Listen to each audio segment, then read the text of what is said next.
let us take just a moment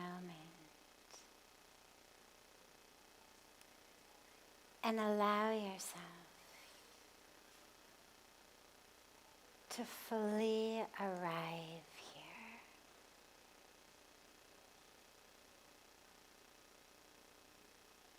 Your body's here, but just take a moment and draw your attention, your awareness, your presence. Draw it here.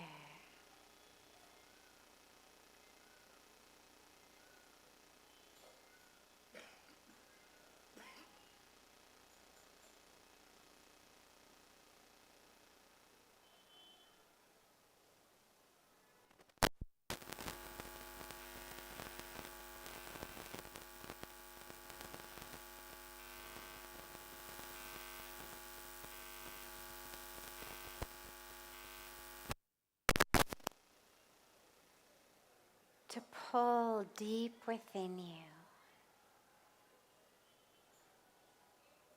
and to merge into the flow of the breath.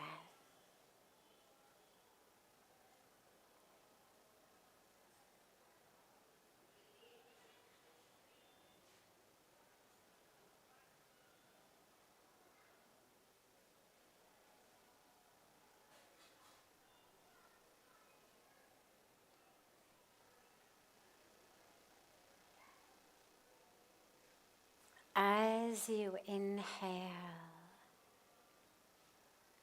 feel that flow of Mother Ganga flowing through you. As you take in the sacred prana of this holy place, feel those sacred waters of Ma Ganga flowing through you, into you, into every cell of your being.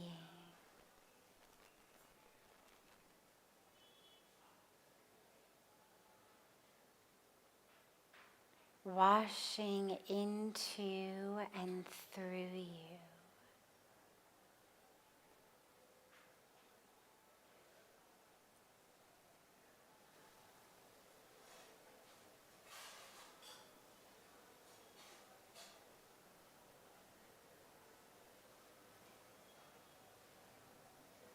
Feel those waters flowing into every nook and cranny of not only your physical body, but of the energetic body. Any places where the energy feels stuck, feel those waters of Mother Ganga flowing in and through.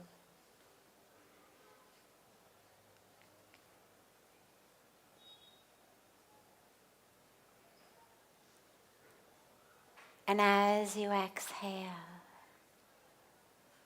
let it go. Just let go into her flowing waters.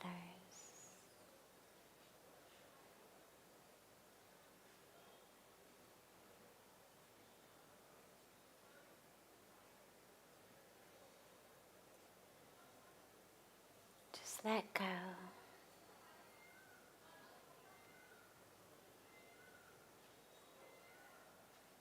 Let go of that which is keeping you stuck. That false identity. The anger, the grudges, resentments, frustrations, stories and drama. identifications and history. All of that defines and yet suffocates who we really are. As you exhale, just let it go into those flowing waters of Ma Ganga as she flows through you.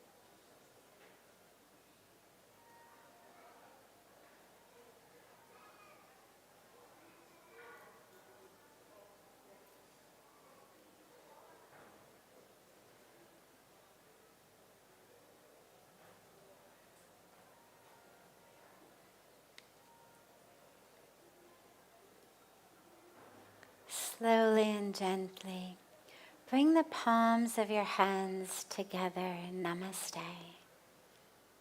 and rub them gently against each other.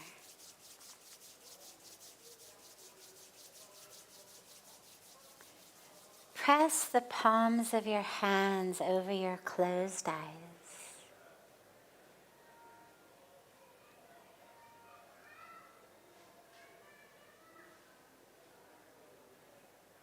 Slowly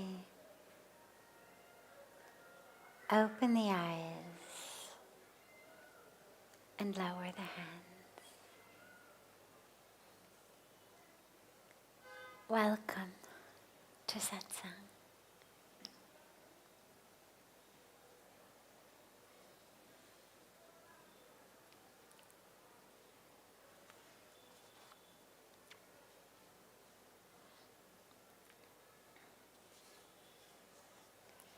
How do I gracefully avoid drama and gossip?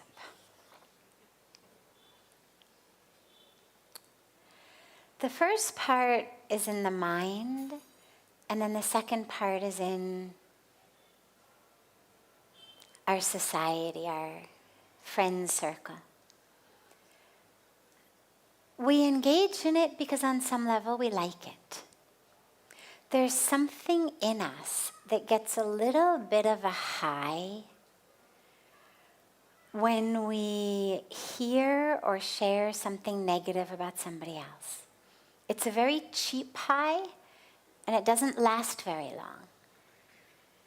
And it doesn't leave you feeling very good afterwards. But for people addicted to cheap highs, it's an easy way to get there.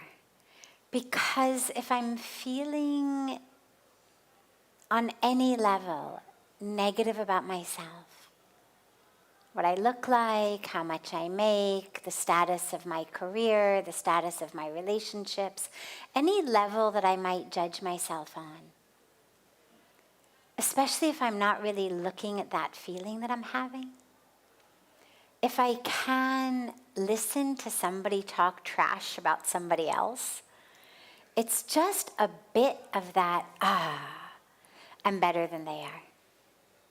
And just for a moment, I forget that I feel badly about myself because I'm better than that person. It's also a really cheap way, and not a meaningful way at all, of bonding between people. You'll notice if you're sitting with someone, a friend or a colleague, an acquaintance, if there isn't something to say and you feel uncomfortable about the fact that there isn't something to say, one of the quickest and easiest and cheapest ways to establish a seemingly friendly connection is to say, oh my God, did you hear about so-and-so? Couldn't believe it. So in order to stop engaging in it in the world around me, I have to actually stop liking it on the inside. And I think about it personally in the same way that I think about things like pizza or ice cream or chocolate or stuff that gives you a very temporary, sensory, pleasurable experience through chemicals that are being released in the brain. The brain goes, ah. But A, it lasts very short, and B, you always feel kind of gross afterwards. It doesn't leave you feeling good.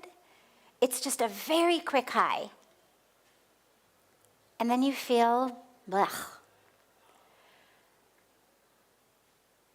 And as we look, as we embark on spiritual paths or even just paths of wellness, we learn to say no to foods, no matter how good they may taste in the moment, that make us feel blech afterwards. And the way to do it is when you smell that pizza or you see the chocolate, immediately the mind should start thinking about, how am I going to feel an hour from now? Or how am I going to feel later tonight or tomorrow morning when I wake up with pizza in my stomach? And it's usually enough to keep you from indulging if you can really remember how it feels afterwards. And it's the same with this kind of cheap talk, junk talk, you could say. We've got junk food and then junk talk. Is when you're just about to engage in it, ask yourself, how are you going to feel after this conversation? Yeah, you might have this temporary, cheap high, cheap experience of closeness that doesn't actually exist. How are you going to feel in an hour? How are you going to feel tomorrow morning when you wake up and remember what junk and trash you were part of? Because not only did you put it into the universe, but you took it inside yourself.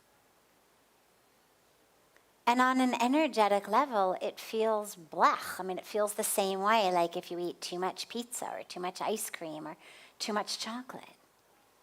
So this is where the technique and the path of awareness and mindfulness comes in, that I'm aware not just of my taste buds in this moment, or the dopamine coming out of my neurons in this moment, and the pattern in my brain that it catalyzes. But I'm actually aware of myself on a deeper level, and I'm aware of how in alignment or not in alignment that which I'm saying or listening to or laughing at or oh my godding at, is that actually in alignment with who I am? Is that going to digest well? Am I going to sleep well with that in my stomach? And we know the answer is no. And so we learn before engaging in it to literally just say no.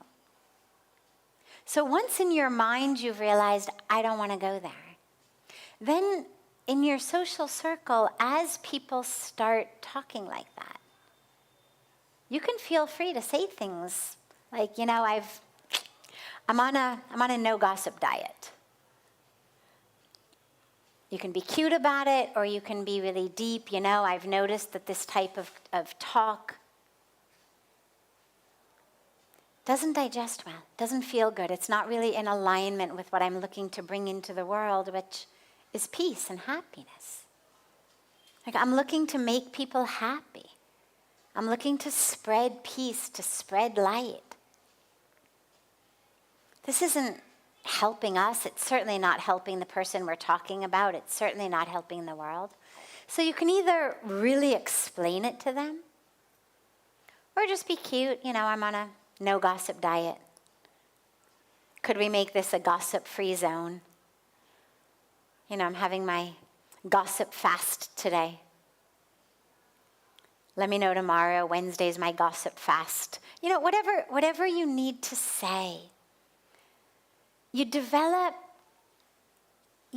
ways of extricating yourself from situations, because we don't always have to feel like we have to teach everybody around us.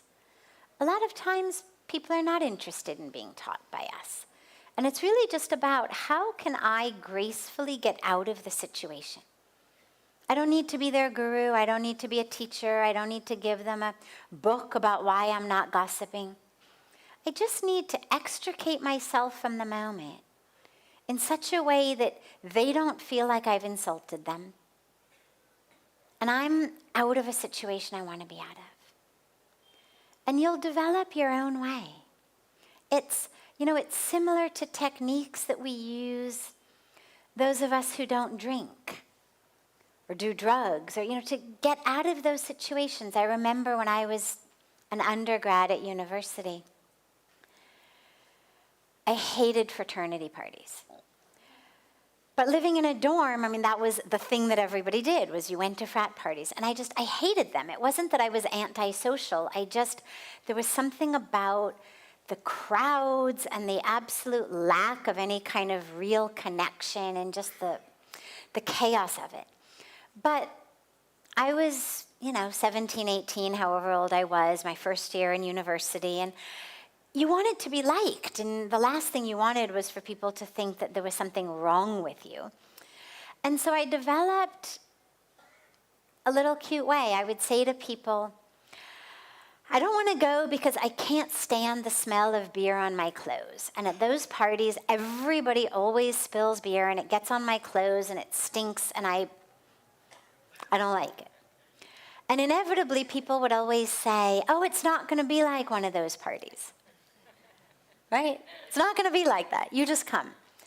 And so I would go.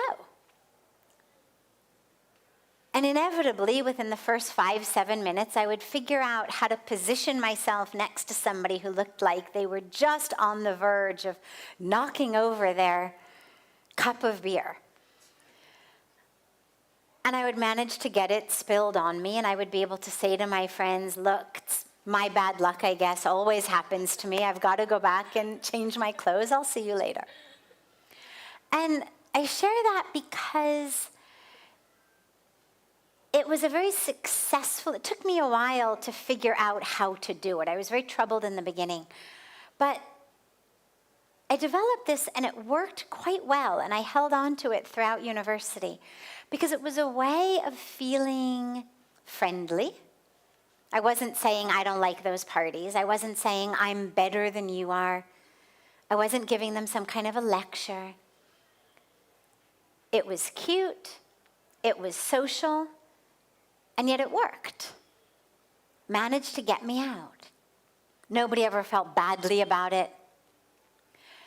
And in the same way, as you deepen on your spiritual path, you're going to develop ways to just gently, gracefully get out of situations that no longer work for you.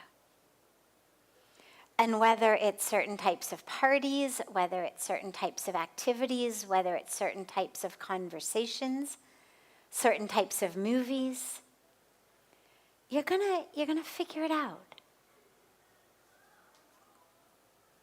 But you need to make sure that you want out. And once you're sure of that,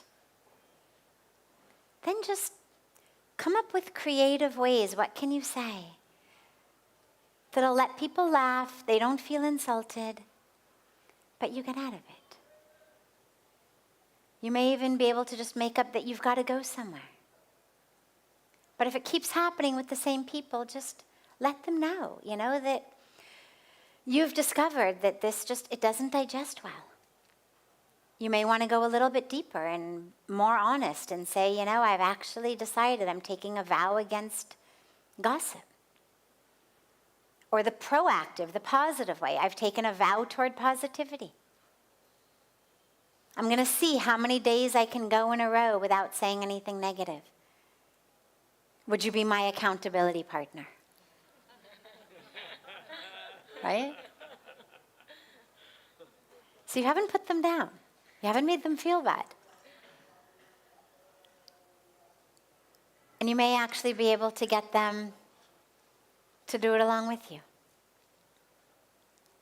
Once we realize that all of that negativity just makes us feel blah, like junk food, and then you'll find your way out.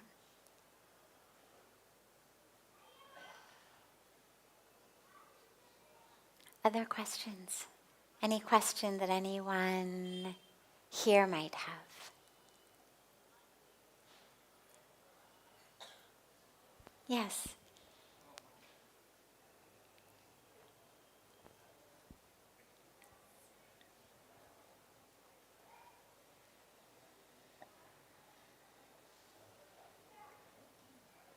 Can I get back to you in some time? I'm sorry? Can I get back to you in some time? Sure, of course. Yes, here.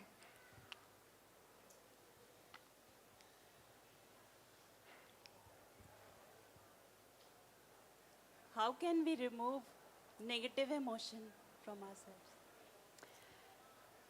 How do we remove the negative emotions?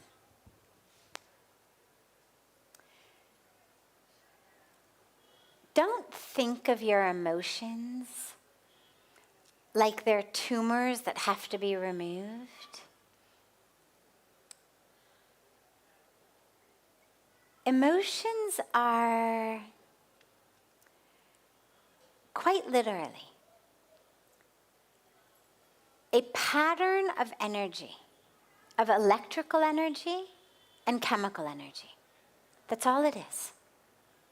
Certain centers of our brain get stimulated in a certain way. Electricity gets passed along certain groups of neurons. They release certain chemicals into synapses. It causes another reaction along another neuron. That may trigger one of our glands, like the adrenal gland, for example, to reduce chemicals we call adrenaline. But an emotion is a moving, fluid pattern of energy. It's not something literally that you could go in with a surgeon's knife and remove.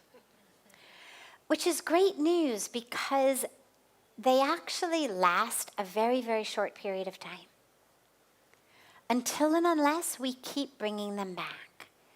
And so the question with emotions becomes not so much how do I actively remove it, but how do I stop the habit?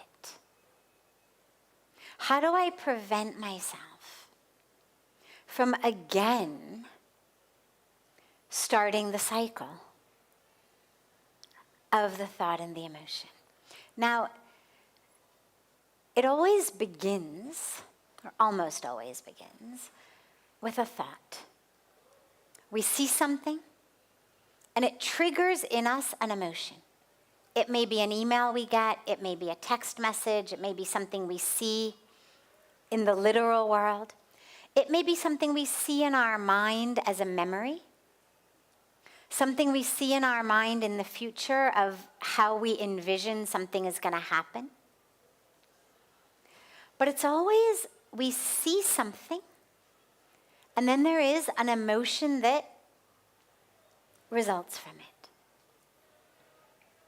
And this is why it's so important to pay attention to what we're seeing and how we're seeing it. In the world around us and also in ourselves. So if I'm seeing the world as objects, I see myself as an object. And of course, when I see myself as an object, I never feel like I've got quite enough. I'm not beautiful enough. I'm not successful enough. I'm not wealthy enough. I'm not smart enough. I'm not popular enough. I'm not happy enough. I'm not in good enough shape. Whatever way I look and judge myself, it's very rare that we judge it and we say, oh yeah, I'm there. Most of us look at it and we see something that isn't enough. when we look at the world then, we see the world also as objects that are interacting with my not enoughness. So either you are an object who can make me feel like I am more. So maybe you're somebody who tells me I'm beautiful, who's really nice to me and really flattering to me. And so when you are like that, I have an emotion of happiness. You tell me you're so beautiful, you're so smart, you're so funny, you are the best. And suddenly, I have an emotion of happiness. Maybe you are my boss and you tell me you have been doing such great work, I'm going to give you a promotion. Again, emotion of happiness.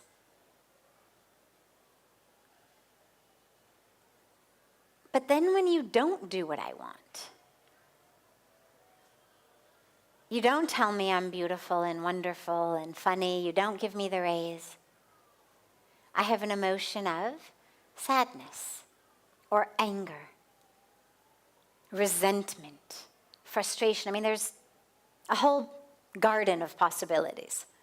But the point is that these emotions arise based on my objectification of myself that says that I am an object that is not enough, and my objectification of the world in which everyone is an object who's either going to make me feel more full in some way, contribute to my sense of fullness, or who's going to threaten that. You're way too beautiful for me to stand next to you because then I feel even like worse about myself. Or, you're way too funny and smart, and so I hate going to parties with you because then I feel awful about myself. So everyone becomes an object, either that makes me feel more full or that has the possibility to make me feel less full. One brings about the bouquet of, you could call them the happiness umbrella emotions, and the other is the not happy umbrella of emotions. And again, whether it's in the moment or whether it's in the past, we have memories of ways that people hurt us in the past. They were objects. They stole from us. They stole something from us, our happiness, our peace, our safety, our money, our love, our loyalty. They stole something from us. And so every time I see that in my mind's eye, I have the emotion. Or in the future, I see I'm never going to get that promotion. I know my boss is going to promote somebody instead of me. There's anxiety. The way to prevent this constant flooding of emotion is to pay attention to what you're looking at and how you're looking. And if we could just stop seeing ourselves as objects who need something from those around us today, yesterday, tomorrow, who need things to be in a certain way for me to feel full enough, complete enough. If I can stop seeing myself like that, then I'm going to stop having these negative emotions. Because if you look at your pattern of thinking, remember we began with thoughts lead to emotions. Well, pretend that you have a tape recorder in your mind and really notice what are the thoughts in your own mind, especially about yourself. For most of us, our thoughts, well over 50% about ourselves, are very negative. Oh my God, I can't believe you said that. You are so stupid. What are people going to think about you? That was such a stupid thing to say. We talk to ourselves like that all the time. We don't even realize it. God, look at you. You look like such an idiot. Say something. And then we say something and the mind says, oh, why did you say that? That was so stupid. Better just stayed quiet. It's lose-lose. If you had a roommate, a housemate, who spoke to you the way you speak to yourself, you would have evicted them long ago. I mean, could you imagine having a housemate who, wherever you go, you're on your way to the bathroom, on your way to the kitchen, into the living room, constantly, stupid, stupid, stupid, ugly, ugly, ugly, failure, failure, failure, who do you think you are? What do you think you are? I mean, you'd either kill them or kill yourself. But we tolerate it from this voice inside of our head, year after year after year. And this is why spiritual practices begin with mindfulness. We have to be aware of what is the problem. And the problem begins with the thoughts in our own mind. And this is where in our meditative practices, we focus on experiences, mantras, that remind us, that help us see, that help us know, that help us experience the fullness, the completeness of ourselves, the oneness of ourselves with the divine. It's why we do swadhyay, spiritual, scriptural study. We read scriptures, we read inspiring books, we read commentary on scriptures. We listen to spiritual discourses or katha.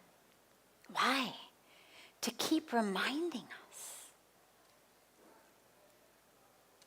You are divine. You are divine. So, when we really start to have thoughts, awarenesses, experiences that are true, those negative emotions just stop arising. There's no longer a place for them because there's no one inside listening. If you try then to come inside with "you are stupid," the internal experience is just going to be like, okay. And this too. And goes on, unimpacted by it. Just like it's a cloud blowing across a blue sky on a windy day. So automatically the negative emotions start to dissipate and you become free of them. Wonderful. Other questions? Yes.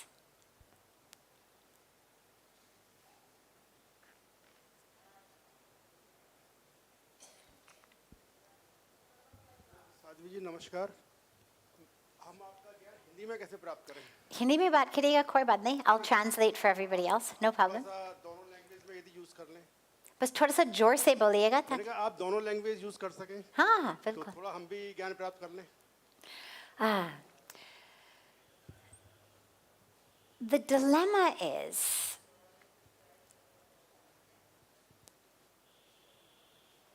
99% of the Hindi-speaking people understand English.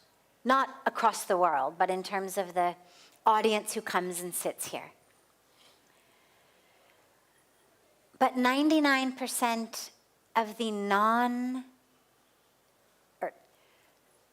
99% of the English-speaking people who come here, or the other languages but who know English, don't actually understand Hindi.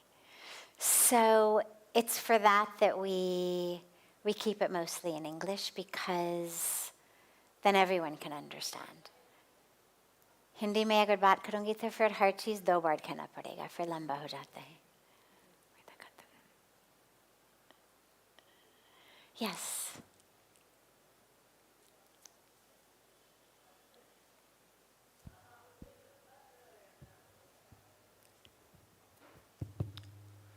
Yeah, so I just wanted to know how can we deal with loneliness? Loneliness is an epidemic. And it's a really important thing to talk about because there's all kinds of scientific research these days now showing that loneliness not only makes you feel miserable, but it actually lowers your immunity. It makes you significantly more likely to get a whole variety of different ailments and illnesses and diseases. We've become lonely for a lot of reasons, mostly community structural reasons. It has to do with the way we work. It has to do with social media. Everybody's gone online. We have started to think that my friends on Facebook can actually take the place of my friends in real life. So slowly, we shift from a physical world to an online world.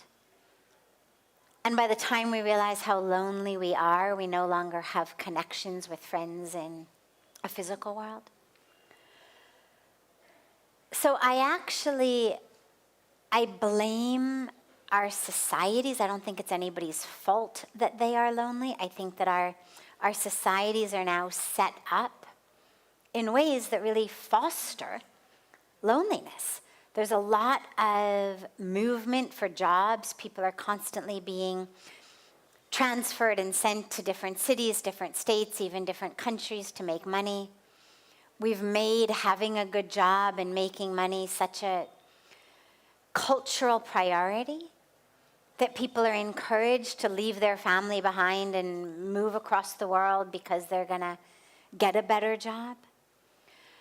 But now the question becomes, okay, we can't rewind the world. Here's where we are, what can we do? And the first thing really is just about recognizing in yourself the problem. Because to overcome loneliness, it takes courage.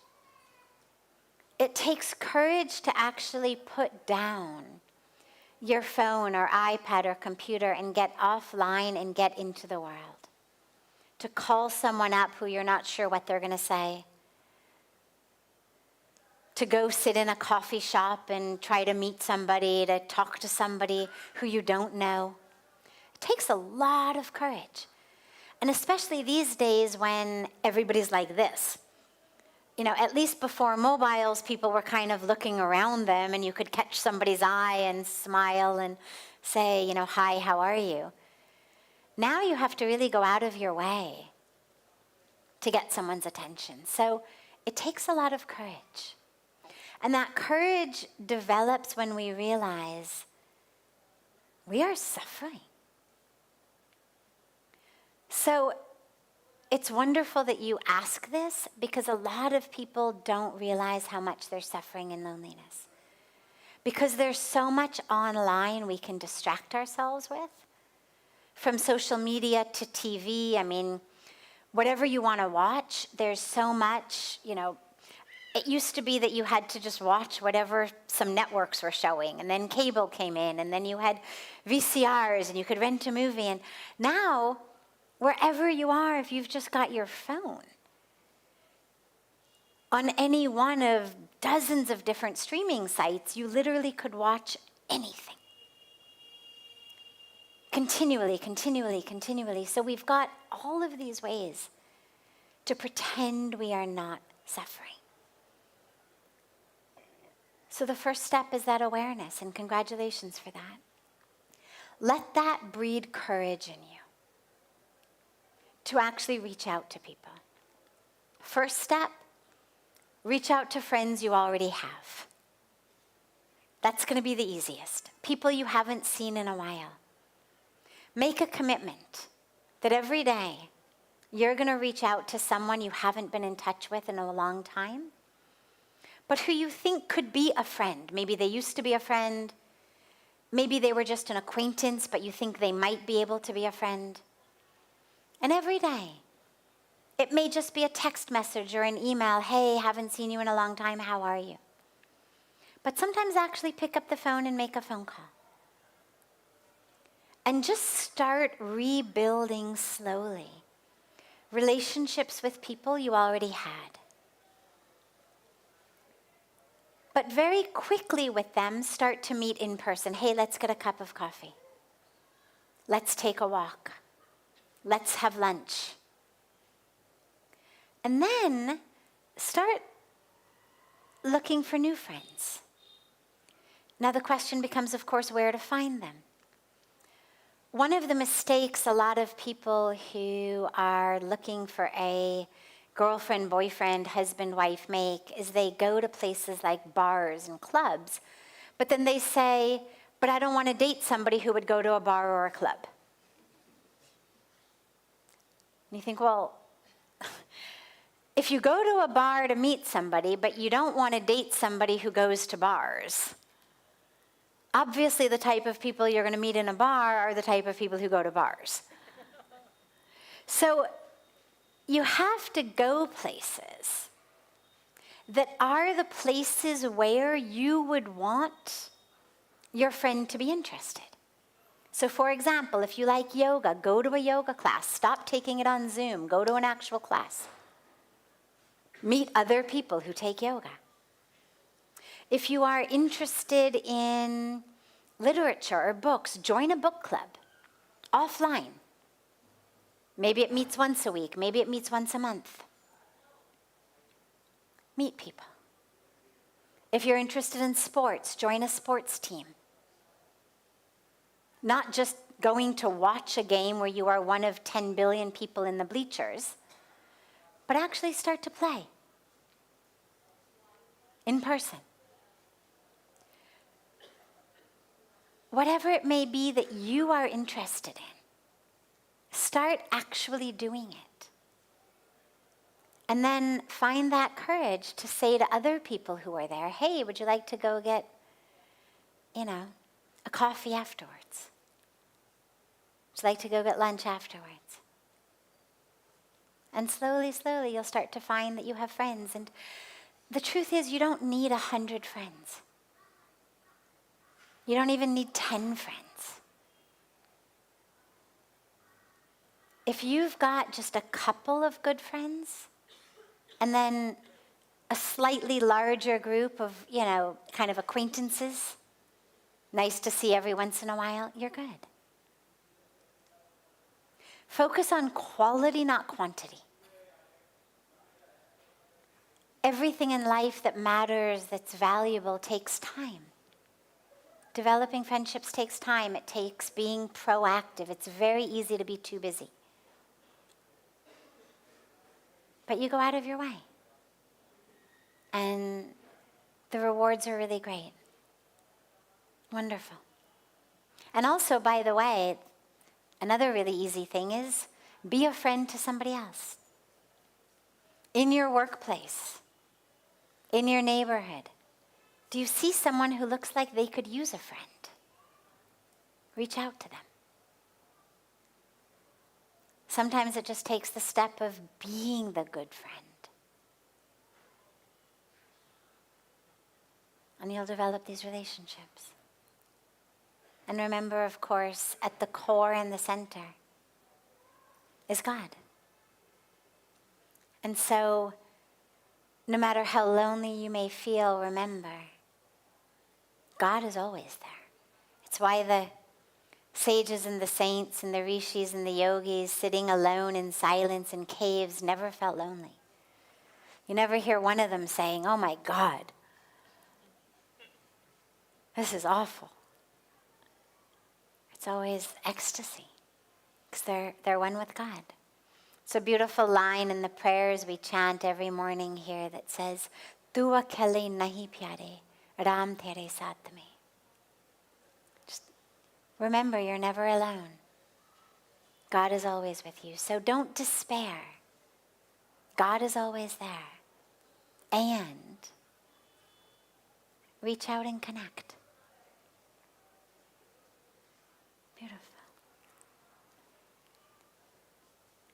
Have a wonderful, wonderful rest of your evenings. We will not have satsang tomorrow. We will be back day after tomorrow. I have to go to Mumbai for a day. I will be back the day after tomorrow on the 5th. Today is Monday? Monday? So no satsang on Tuesday, yes satsang back on Wednesday. So much love to you all.